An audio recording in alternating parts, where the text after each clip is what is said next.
Day 41 കൃത്യം 12 മണിക്ക് തന്നെ ആൻസ അവളുടെ സർപ്രൈസ് ഗിഫ്റ്റ് തന്നു. ഇന്ന് ലോ ബോഡി വർക്കൗട്ട്സാണ് ഞാൻ ഫോക്കസ് ചെയ്തത്. റെസ്റ്റ് ഡേ കഴിഞ്ഞതുകൊണ്ട് ആദ്യം തന്നെ ഷോൾഡർ മൊബിലിറ്റി എക്സസൈസുകൾ ചെയ്തു. റെഗുലർ വർക്കൗട്ട് സ്പ്ലിറ്റിൽ നിങ്ങളൊരു റെസ്റ്റ് ഡേ ആഡ് ചെയ്യുവാണെങ്കിൽ നിങ്ങൾക്ക് ആ റെസ്റ്റ് ഡേ കഴിഞ്ഞുള്ള നെക്സ്റ്റ് ഡേക്ക് വർക്കൗട്ട് ചെയ്യുമ്പോൾ അതിൻ്റെ ഇമ്പോർട്ടൻസ് മനസ്സിലാകും. കാഫ് മസിൽസിനുള്ള വർക്കൗട്ട് ചെയ്ത് ജിമ്മിൽ നിന്നും വീട്ടിലേക്ക് എത്തി. ആൻസയ്ക്ക് ഇങ്ങോട്ട് വരും സർപ്രൈസ് കൊടുക്കാനായിട്ട് ഒരു സിൽക്കും അതോടൊപ്പം തന്നെ കിറ്റ്കാറ്റ് മേടിച്ച് ഫ്രിഡ്ജിനകത്ത് ഒളിപ്പിച്ച് വെച്ചു. അത് കഴിഞ്ഞിട്ട് നേരെ ബ്രേക്ക്ഫാസ്റ്റ് കഴിച്ചു. ബ്രേക്ക്ഫാസ്റ്റ് കഴിച്ചിട്ട് ആ ഒരു എനർജിയിൽ നേരെ പോയി കുറച്ചുകൂടെ പുല്ല് ചെത്താനുണ്ടായിരുന്നു. അതൊക്കെ വെട്ടി കുട്ടും ആൻസയും കൂടെ ഹെൽപ്പ് ചെയ്യാനെത്തി. ഒരു മുക്കാൽ മണിക്കൂർ കൊണ്ട് ഞങ്ങൾ ഞങ്ങളുടെ പണി തീർത്തു. അതിനുശേഷം കുട്ടുവിൻ്റെ മസിൽ ഷോ ആയിരുന്നു.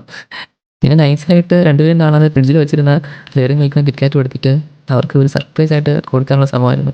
എന്തായാലും കുട്ടുവിൻ്റെ കൂടെ വന്നു. ഞാൻ ഫ്രിഡ്ജിൽ തുറന്നപ്പോഴേ അവൻ കണ്ടു. എന്തായാലും ആൻസ ഈ ഒരു സർപ്രൈസ് ഒട്ടും പ്രതീക്ഷിച്ചിരുന്നില്ല. അതുകൊണ്ട് തന്നെ അവൻ ഒത്തിരി ഹാപ്പിയായി. ഒരുപക്ഷെ ഈ സർപ്രൈസിന് കൊടുക്കാതിരുന്നതിൽ ഇവിടെ ഒരു കൊലപാതകം തന്നെ നടന്നേനെ.